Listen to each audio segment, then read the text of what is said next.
우리에게 주신 하나님의 말씀은 고린도전서 3장 16절입니다. 다 같이 한 목소리로 받들겠습니다. 시작. 너희는 너희가 하나님의 성전인 것과 하나님의 성령이 너희 안에 계시는 것을 알지 못하느뇨. 아멘. 우리 그리스도인에게 슬픈 일이 있다면 무진장한 그런 금은보화, 큰 재산이 있는 가득한 부잣집, 그 부잣집에서 살고 있으면서 그걸 깨닫지 못한다는 거예요. 그리고 마치 자신이 노숙자인 것처럼. 노숙자가 뭐예요? 좋은 표현으로 노숙자지 누구예요? 거지예요. 노숙자인 것처럼 그렇게 마치 그런 큰 대궐 같은 집이 있으면서도 집이 없는 것처럼 거리에서 잠을 자고 자기 집에 큰 부자이면서 먹을 것이 없는 것처럼 그렇게 깡통을 찾아서 쓰레기통에 먹다 남은 깡통 뒤져서 뭐 먹을 수 있을까? 깡통 빈 깡통 뒤져서 요기를 때우고 이렇게 살고 있다 하는 거예요. 이것이 마치 우리 그리스도인들이 보이지 않는 이런 큰 많은 이런 부와 귀가 있는데도 불구하고 전혀 아무것도 없는 그러한 홈리스인 양 그렇게 살고 있다. 이것이 우리 그리스도인 많은 경우에 우리 그리스도인들이 사는 모습이다라는 것입니다. 예수 그리스도께서 이 지상 삶을 이제 사역을 마치시고 승천하시면서 이렇게 약속하셨어요. 보라, 내가 세상 끝날까지 항상 너희와 함께 있으리라. 예수님께서 승천하신 뒤에 내가 너희와 항상 함께 있겠다. 얼마나 크고 놀라운 약속입니까? 자, 그런데 문제는 그거예요. 이 약속을 예수님이 지키고 계신가요? 예, 이 부분에 있어서 우리가 잘 모른 채로 살고 있다. 예수님께서 내가 너희와 항상 세상 끝날까지 함께 있겠다 그랬는데 우리가 이것을 제대로 이해하지 못하고 살고 있다 하는 거예요. 그렇다면 어떤 방식으로 예수 그리스도께서 우리와 함께 하고 있는가? 오늘 이 말씀에 대해서 밝혀주십니다. 우리는 지금 성경에서 아주 중요한 우리 크리스찬 삶에 있어서 중요한 60가지 성경 구절을 하나씩 살펴보고 있습니다. 처음에 12구절은 12번의 설교는 우리 그리스도인으로서 새로운 삶이 무엇인가에 대해서 배웠고 살펴봤고, 두 번째 12구절은 그렇다면 우리가 만난 그리스도, 우리가 발견한 이 새로운 삶, 이것을 어떻게 전할 것인가에 대해서 12구절 살펴봤고, 오늘은 그 다음 12구절 가운데 첫 번째 말씀이에요. 어떻게 크리스찬으로서, 그리스도인으로서 어떻게 승리하는 삶을 살 수 있을까에 대한 말씀입니다. 자, 우리는요, 우리 그리스도인들이 이 세상 사는 삶은 그렇게 간단하지가 않습니다. 예수님 영접하고 믿는 것으로 다 끝났다라고 생각하면 큰 오산이에요. 예수님을 믿고 영접하는 순간 이제 모든 것이 다 해결된 것이 아니고 신앙생활이 이제 막 시작한 거다라는 거예요. 자, 어떤 요소들이 있나요? 자, 우리가 구원받아 새로 거듭난 하나님의 백성이 되었지만 우리는 아직도 이 육신을 입고 살고 있습니다. 그러니까 이 육신, 이 옛사람, 육신의 성품은 죄를 좋아해요. 하나님보다는 세상을 따라가길 원해요. 그래서 하나님께서 기뻐하시는 성경 읽고 기도하고 모임에 참석하고 하는 것보다는 그저 세상 즐거움 따라가는 걸 더 좋아합니다. 뿐만이 아니에요. 이 세상은 곳곳에 죄와 악이 가득 차 있는 줄로 믿습니다. 그러니까 여러분들이 원튼 원치 않든 까딱 이렇게 실수로 잘못하다 보면 셀폰에 수도 없이 이메일에 이상한 그런 것도 들어오고 이상한 것이 뜨고 어떤 동영상 보다 보면 이상한 것이 들어오고 곳곳에 우리가 알지 못하는 유형 무형의 죄와 악과 이런 그 경건하지 못한 것들이 아주 가득 차 있어요. 끊임없이 우리를 공격해 와요. 뿐만이 아닙니다. 우리에게 이런 악한 성품이 있죠. 곳곳 세상 곳곳에 죄와 악이 물들어 있죠. 뿐만이 아니에요. 우리가 이미 신앙에 들어와 있는 우리를 하나님으로부터 떼어놓게 하려고, 우리가 신앙이 자라지 못하게 하려고, 하나님께 더 가까이 가지 못하게 하려고는 보이지 않는 악한 세력들이 있습니다. 이들의 대장은 사탄이고요. 그리고 그를 쫓는 하늘의 영의 3분의 1이 떨어져 나왔다고 그랬어요. 반역자에. 그러니까 사탄과 함께. 그러니까 이 세상 흔히 귀신이라고 그러는 악한 영들, 그게 보이지가 않아요. 그렇지만 실제로 실존해요. 그러니까 우리가 성경 읽고 예배에 참석하고 기도하고 찬송하고 믿는 사람들과 함께 이렇게 신앙을 함께 나누고 서로 세워주고 하는 것을 시기하고 못하게 하려고 하나님으로부터 떼어놓으려고 하는, 우리가 신앙생활을 잘하지 못하게 하려고 하는 악한 세력들이 있는 거예요. 그러니까 이것을 이기고 우리 옛사람의 성품도 이겨야 되겠죠. 곳곳에 유형 무형으로, 특히 사이버 세대인데 이게 죄와 악이 가득 차 있지요. 그리고 보이지 않는 악한 세력들이 우리가 신앙생활 잘하지 못하도록 그렇게 세력을, 영향력을 행사하고 있지요. 이런 가운데서 어떻게 우리가 승리하는 삶을 살 수 있을까? 어떻게 우리가 날마다 이러한 어려움에도 불구하고 이기며 하나님께 더 가까이 나가며 날마다 주님을 닮아가며 살 수 있을까? 그 비결이 오늘 말씀 가운데 계시되어 있는 줄로 믿습니다. 오늘 본문을 잘 뜯어보면 너희는 너희가 하나님의 성전인 것과 그랬어요. 성전. 여러분과 제 자신이 하나님이 계시는 성전이라고 그래요. 얼마나 놀랍습니까?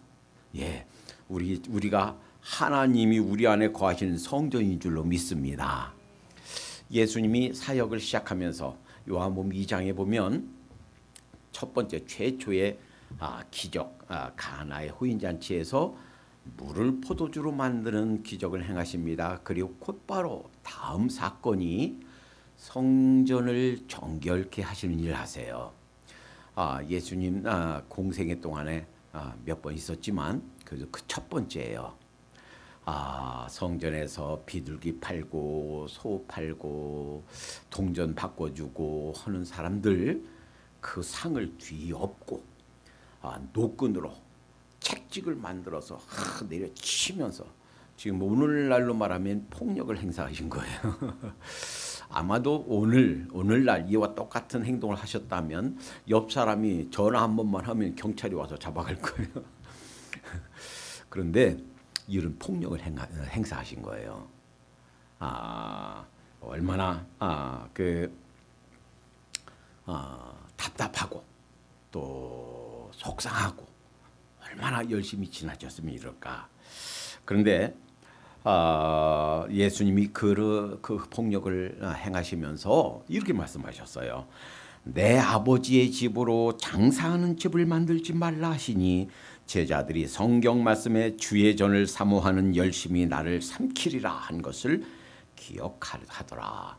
그러니까 이것은 벌써 구약에 예언돼 있었던 건데 예수님이 그렇게 행하셨고, 그러니까 이 사건은 예수님이 성전, 하나님이 거기서 사람들 만나 주시고 하는 이 성전을 얼마나 귀히 여기시는가. 성전을 더럽히는 일을 얼마나 괘씸하게 생각했는가. 얼마나 하나님을 만나는 곳, 하나님이 그곳에서 백성들을 만나주시는 곳, 그곳을 얼마나 귀중하게 여겼는가 하는 것을 보여줍니다. 이 성전은요, 성전이 처음 있기 전에 성소가 있었어요. 이스라엘 사람들이 광야 40년 지날 동안에 하나님께서 특별히 모세에게 말씀하셨어요. 그러니까 성소와 또 이 성전은 어떤 사람이 이렇게 만들면 좋겠다라고 생각해서 만든 게 아니에요. 성소를 어떻게 만들까? 그리고 성전을 어떻게 만들까 하는 것은 하나님께서 모세에게 지시하셔서, 그리고 정확한 모양과 가로, 세로, 높이, 어떤 재료로, 어떤 식으로, 어디에 무엇을 만들고 어떻게 할까 하는 것은 하나님께서 모세에게, 그리고 하나님께서 다윗에게 일일이 정확하게 말씀하셨습니다. 그러니까 이 성소, 성막, 그리고 성전은 사람이 기획해서 만든 것이 아니고 하나님께서 디자인하셨다라는 거예요. 하나님께서 직접 정확하게 수치와 재료와 구조와 또 이런 양식들을 무엇을 넣고 무엇을 만들고 이런 것들을 구체적으로 지시하셔서 하나님이 만드셨다 하는 거예요. 내가 그들 중에 거할 성소를 그들을 시켜 나를 위하여 짓되 무릇 내가 내게 보이는 대로 장막의 식양과 그 기구의 식양을 따라 지을지니라. 출애굽기 25장 8절 9절에 말씀하셨어요. 나중에 출애굽기 25장 22절에 거기서 성막, 그리고 성소와 지성소, 그리고 하나님의 궤, 법궤가 있는 그곳에서 하나님께서 말씀하시기를, 거기서 내가 너와 만나고 속죄소 위 곧 증거궤 위에 있는 두 그룹 사이에서 내가 이스라엘 자손을 위하여 내게 명한 모든 일을 내게 이르리라. 그러니까 하나님께서 우리 백성들을 만나주시고 하나님께서 우리 백성들에게 어떻게 할까 하는 것을 말씀하시겠다 하는 거예요. 우리 인간들을, 우주와 천지 만물을 지으신 하나님께서 우리를 만나주시겠다 하는 거예요. 얼마나 놀랍습니까? 그리고 이 성소, 성막이 나중에 똑같진 않지만 이와 비슷한 식으로 하나님께서 성전을 짓도록 다윗에게 명령하셨고, 그 일을 솔로몬이 행하여 최초의 성전이 이 세상에 등장하게 된 것입니다. 그런데 이 성전, 하나님께서 우리 백성들을 만나주시는 이 성전은 지금까지 역사상에 딱 3번만 허락하셨어요. 첫 번째는 솔로몬이 지은 성전이었고요. 두 번째는 포로로 되었다가 돌아와서 지은 다시 세운 수룹바벨 성전이었고요. 그리고 예수님 당시에 아직까지도 완성되지 않았고 지어지고 있었던 헤롯 성전입니다. 자, 그런데 이 헤롯 성전이 AD 70년 로마 장군 티투스 장군, 타이투스 장군이 와서 그걸 무너뜨렸습니다. 그리고 예수님이 지상 사역 때 말씀하셨어요. 돌 하나 돌 위에 있지 않고 다 회파될 것이다. 그 말씀이 문자 그대로 얼마 후에 AD 70년에 이루어졌습니다. 그리고 나서 지금까지도 성전이 다시 세워지지 않았어요. 자, 이제 성전을 정결케 하는 일을 하신 그 일 끝에 예수님이 이렇게 말씀하셨습니다. 너희가 이 성전을 헐라. 지금 예수님이 성전을 바라보면서 이 성전을 헐어라. 내가 3일 동안에 일으키겠노라. 유대인이 가로되, 그 말을 듣고 유대인들이 말했습니다. 유대인들이 가로되 이 성전은 46년 동안의 지역권을, 그러니까 예수님 당시에 이 성전이 46년 동안 지어져 왔고 아직 다 완성이 안 된 거예요. 그리고 이 헤롯 성전은 사실 솔로몬 성전이나 스룹바벨 성전은 이스라엘 사람들이 하나님을 사랑하는 그 간절한 그 사랑의 염원으로 인해서 그 사모하는 마음에 의해서 그 헌신하는 마음으로 지어졌지만, 헤롯은 원래 유대인이 아니에요. 이두메 사람, 그 에돔 사람이에요. 이방 사람이거든요. 그런데 이방 사람으로서 유대인을 통치하니까 잘 먹혀들지가 않거든요. 그러니까 유대인들의 환심을 사기 위해서 정치적인 목적으로 지어지고 있었습니다. 46년 동안 지어져 왔고 이제 개축이죠. 그리고 지금도 지어지고 있는데, 아니 이 성전을 3일 동안에 세우겠다고? 참 말도 안 되는 소리다, 이런 말이에요. 그러나 예수는 성전된 자기 육체를 가리켜 말씀하신 것이라 이것을 나중에 깨달았다고 그랬어요. 그러니까 예수님이 성전, 벌써 역사상이 3번 있었던 그 성전은 그림자다라는 거예요. 이건 예표다라는 거예요. 그림자의 실체가 되는, 그림자가 있으면 뭐 실체가 있으니까 그림자가 생기죠. 이 그림자의 실체는 바로 나다, 예수 그리스도다라는 거예요. 하나님께서 보내시는 우리 인류 구원을 위한 메시아 예수 그리스도가 상징의 실체인 바로 나다라는 거예요.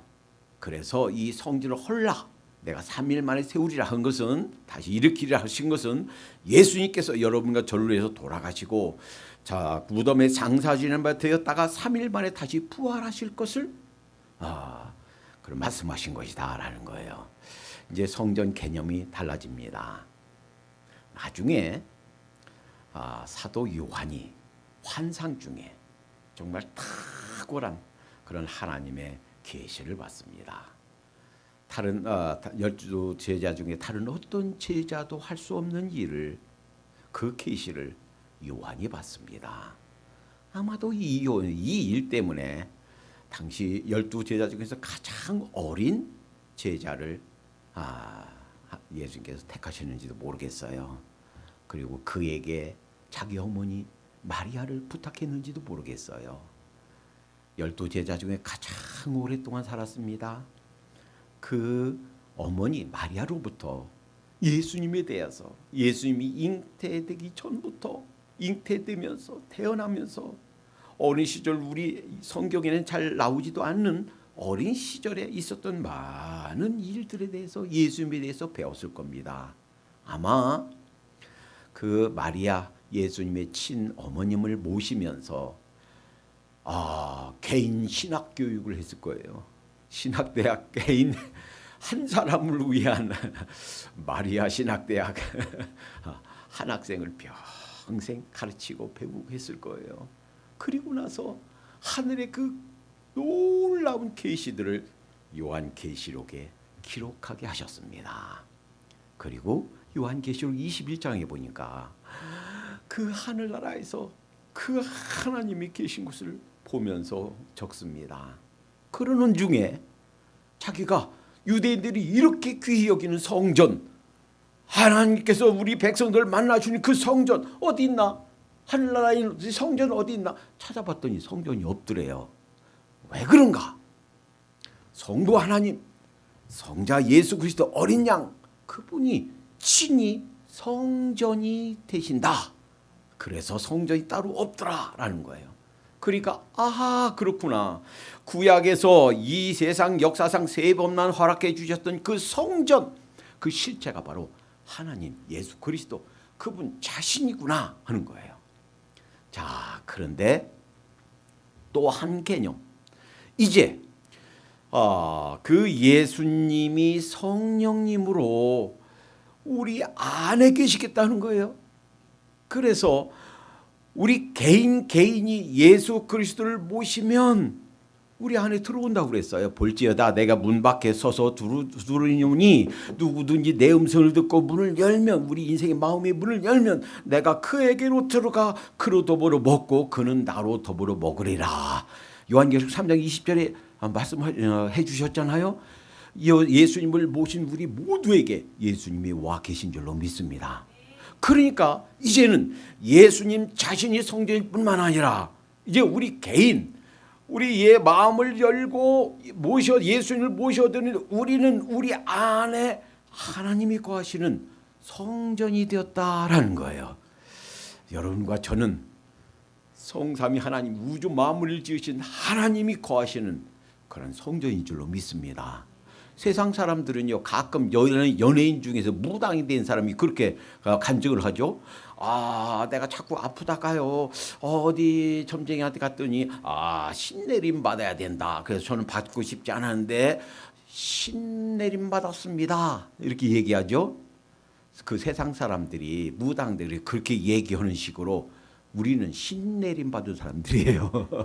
어떤 신? 우주 만물을 지으신 그런 귀신 영, 그런 거 악한 영이 아니라, 그런 졸무래기 쫄병 신이 아니라 우주 만물을 지으신 여호와 하나님이신 그 신이 참신, 살아계신 신, 그 신의 내림을 받은, 신내림 받은 사람인 줄로 믿습니다. 여호와 신, 참신이 우리 안에 와 계시다. 그래서 너희가 하나님의 성전인 것과 하나님의 성령이 너희 안에 거하시는 것을 알지 못하느냐고 그랬어요. 성령? 자, 그래서 이 부분 조금 깊이 묵상하겠습니다. 성령님을 보내주시겠다 하는 것은 예수님이 살아계실 때 그냥 갑자기 생각지 못하게 그냥 갑자기 이렇게 약속해 주신 것이 아니에요. 벌써 구약에서 여러 번 하나님의 사람들, 선지자를 통해서 예언해 주신 약속인 줄로 믿습니다. 그래서요, 또 새 영을 너에게 두고 새 마음을 너에게 주되 너희 육신에서 굳은 마음을 제하고 부드러운 마음을 줄 것이며 또 내 신을 너희 속에 두어. 내 신 누구예요? 성신이에요. 성령님이에요. 성령님을 우리 속에 두시겠다는 거예요. 구약에서는요, 이런 일이 없었습니다. 물론 잠시 성령님이 오셔서 잠시 역사하시다가 떠나셨어요. 그래서 다윗도 주의 신을 내게서 거두지 마옵소서 이렇게 기도했던 거예요. 어떤 사람도 잠시 내려와서 그를 통해서 역사하신 다음에는 다시 떠나셨습니다. 그런데 구약에는 없던 사건, 구약에는 없던 일을 신약에 나중에 메시아를 보내주신 다음에 하시겠다는 거예요. 이 신을 너희 속에 두겠다는 거예요. 너희로 내 율례를 지켜 행하게 하리니 너희가 내 율례를 지켜 행할지라. 내가 너희 열조에게 준 땅에서 너희가 거하며 내 백성이 되고 나는 너희 하나님이 되리라. 이것을요, 에스겔에게 약속해 주셨어요. 뿐만이 아닙니다. 요엘에게, 요엘 선지자 통해서 이렇게 말씀하십니다. 그 후에 내가 내 신을 만민에게 부어주리니. 이런 사건이 구약에는 결코 없었습니다. 나중에 예수님이 오시고 난 뒤에 이런 일이 있겠다라고 예언해 주신 거예요. 내 신을, 하나님의 신, 성신, 성령님을 너희 만민에게 부어주겠다. 믿는 모든 사람에게 주시겠다 하는 거예요. 너희 자녀들이 장래일을 말할 것이며 너희 늙은이는 꿈을 꾸며 너희 젊은이는 이상을 볼 것이며 그때 내가 또 내 신으로, 성신이죠, 하나님의 신이에요, 남종과 여종에게 부어줄 것이며 요에서 2장 28절 29절에 그렇게 약속해 주셨습니다. 그러니까 예수님이 이 땅에 계실 때 약속해 주신 것은 벌써 구약에 오래전에 여러 선지자를 통해서 약속해 주신 것이다 라는 거예요. 나중에 예수님이 오셔서 지상 사역 중에 요한복음 14장에서 이렇게 약속하셨죠. 내가 아버지께 구하겠으니 그가 또 다른 보혜사를 너에게 주사 영원토록 너희와 함께 있게 하시리니 저는 진리의 영이라 세상은 능히 저를 받지 못하나니 이는 저를 보지도 못하고 알지도 못함이라. 그러나 너희는 저를 아나니 저는 너희와 함께 거하시며 성령님이 우리 믿는 모든 사람 크리스찬들에게 함께 계실 것이요 또 너희 속에 계시겠습니다. 구약에서는 결코 이런 일이 없었는데 이제 신약에서 구약의 에스겔 선지자를 통해서 약속해 주신 것처럼 요엘 선지자를 통해서 약속해 주신 것처럼 하나님의 신이 우리 안에 와서 거하시겠다. 똑같은 약속을 예수님이 해 주신 줄로 믿습니다. 그러니까 어떻게 우리가 성전이 되는가? 어떻게 하나님이 우리 안에 거하시는가? 예수님이 육체를 입고 이 땅에 계실 때는요. 육체를 입고 계시기 때문에 시공간의 제약을 받습니다. 우리가 이 사실을 보죠. 키가 작은 사람이 예수님한테 가고 싶어요. 근데 키가 작으니까 사람들이 다 있어서 안 보여요. 그래서 안 되겠다. 저 뽕나무에 올라야 되겠다. 그래서 뽕나무에 올라서 이렇게 예수님을 봤단 말이에요. 내가 오늘 삭개오야 내려와라. 내가 오늘 내 집에 유하야 되겠다. 그러니까 가까이 가고 싶어도 예수님과 함께 하고 싶어도 왜? 그때는 예수님이 육체를 입고 계셨고 우리가 가까이 갈 수 없어요. 예수님이 이곳에 계시면 동시에 저곳에 계실 수가 없어요. 우리가 가까이 가고 싶어도 예수님이 우리와 함께 하고 싶어도 시공간의 제약이 있기 때문에 어렵습니다. 그런데 예수님이 가시고 나서 성령님을 보내주셔서요. 이 성령님 신이에요. 성신이에요. 신 중에 가장 큰 신, 이 우주와 만물을 지으신 창조주 신이에요. 보이지도 않고 만질 수도 없고 형체도 없고 그래서 안 계시 없고 또 변하지 않는 영원 불변하신 그 신이 성신이 성령님이 우리에게 와 계신 줄로 믿습니다. 그러니까 성령님의 형체로 예수님이 가신 다음에 믿는 모두에게 우리에게 와 계신단 말이에요. 제약이 없습니다. 시간의 제약이 없고 공간의 제약이 없습니다. 시공간의 제약이 없이 동시에 모든 사람에게 동시에 여러 곳에서 안 계신 곳이 없는 그러한 무소무제하신 그러한 하나님의 신이 우리 안에 거하시는 줄로 믿습니다. 그러니까 어떻게 예수님이 내가 너희와 항상 이 세상 끝날까지 항상 너희와 함께 있으리라 하는 약속을 지키고 계신가? 성령님이 성신이 우리와 함께 하심으로 이 약속을 지키신 줄로 믿습니다. 어떻게 우리가 이 세상에서 죄로 가득 차 있고 그저 한 발만 움직이면 곳곳에 체계 사이버에 사이버 세계의 곳곳에 그래 지금은 마약과의 전쟁이라고 그러죠. 중국과 미국에서 이 마약 때문에 어떤 마약은요 그냥 조금 연필 끝에 살짝 묻은 것만큼만 먹어도 치사량이래요. 어떤 아기가 엄마가 그 놓은 것 잘못해서 찍어 먹고 죽었대요. 이 마약이 얼마나 많이 이 현대에 돌아다니고 있는지 모르겠어요. 그래서 지금 신마약과의 전쟁이 중국과 미국에서 일하고 있대요. 곳곳에 이 죄가 가득 차 있습니다. 우리 옛사람이 그대로 살아 있어서 옛습관 또 죄를 달려고 하는 그 욕심이 아직도 꿈틀거리고 있습니다. 보이지 않는 악한 세력들이 공격해 옵니다. 이걸 어떻게 다 이길 수 있는가? 이러한 죄와 악을 이기고 이 세상에서 승리하는 비결은 무엇인가? 그 대책이 성령님이신 줄로 믿습니다. 갈라디아서 5장 16절에 보면 너희는 성령을 쫓아 행하라. 그러니까 그게 뭐냐면 우리 마음대로 내가 하고 싶은 대로 여기 하고 내가 여기 가고 싶은 대로 저기 하고 하지 말란 얘기예요. 성령님께 여쭙고 성령님을 따라 살아라 하는 거예요. 보이진 않아요. 만질 수가 없어요. 그렇지만 실제로 우리 안에 계시는 성령님께 의지해서 살아라 하는 거예요. 그래야면 육체의 소욕을 이루지 아니하리라. 갈라디아서 5장 16절이에요.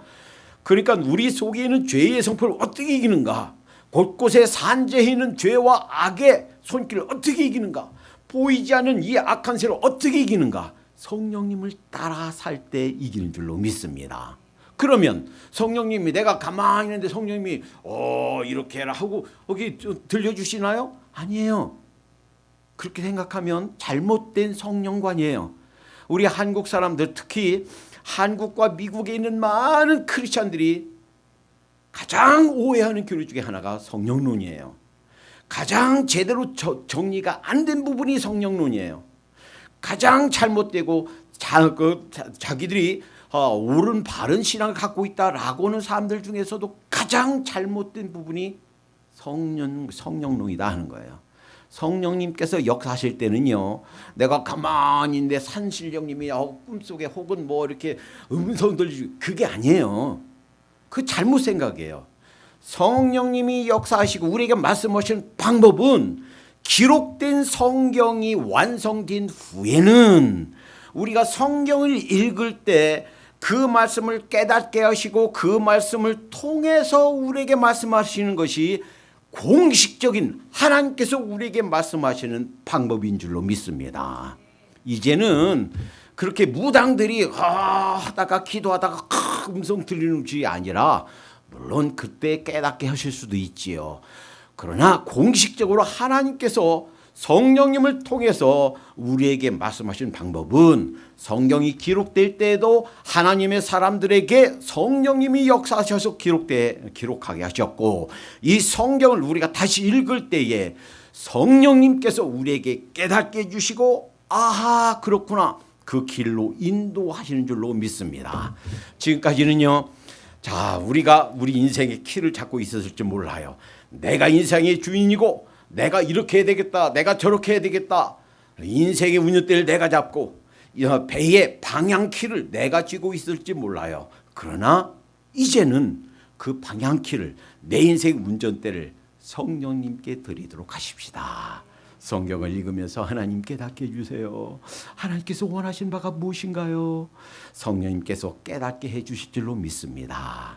이렇게 해야 되겠다, 저렇게 해야 되겠다, 이거 버려야 되겠다, 이 생각을, 또 이 행동을, 이 결정을 다시 재고해야 되겠다라고 성령님께서 우리를 인도해 주신 줄로 믿습니다. 그 성령님께 의지하며 살도록 하십시다. 하나님께서 우리가 이 죄된 세상에서 이 죄악에 물든 옛사람의 가지고, 육체 가지고 살면서도 승리하면서 열매를 맺으면서 살 수 있는 비결, 하나님께서 마련해 놓으신 비결은 성령님을 보내주셨고 우리 안에 계시며 떠나지 않고 우리에게 세임 주시는 그 성령님을 따라 사는 것, 이것이 하나님의 대책인 줄로 믿습니다. 기도하겠습니다. 사랑해 주님 감사합니다. 우리가 이 세상에 살지만 성령님을 의지하여 승리하는 삶을 살 수 있게 하신 것을 감사합니다. 우리의 힘만으로는 우리 자신을 이기고 세상을 이기고 악한 영들을 이길 수 없사오니 성령님께서 저희를 주장해 주시고 깨닫게 해주시고 하늘의 새 힘을 허락해 주시어서 밝고 맑고 아름다운 이런 삶을, 승리의 삶을 살아갈 수 있도록 인도해 주시옵소서. 갖가지 아름다운 성령님의 열매들이 우리 삶에서 나타날 수 있도록 인도해 주시옵소서. 예수님의 이름으로 기도하옵나이다. 아멘.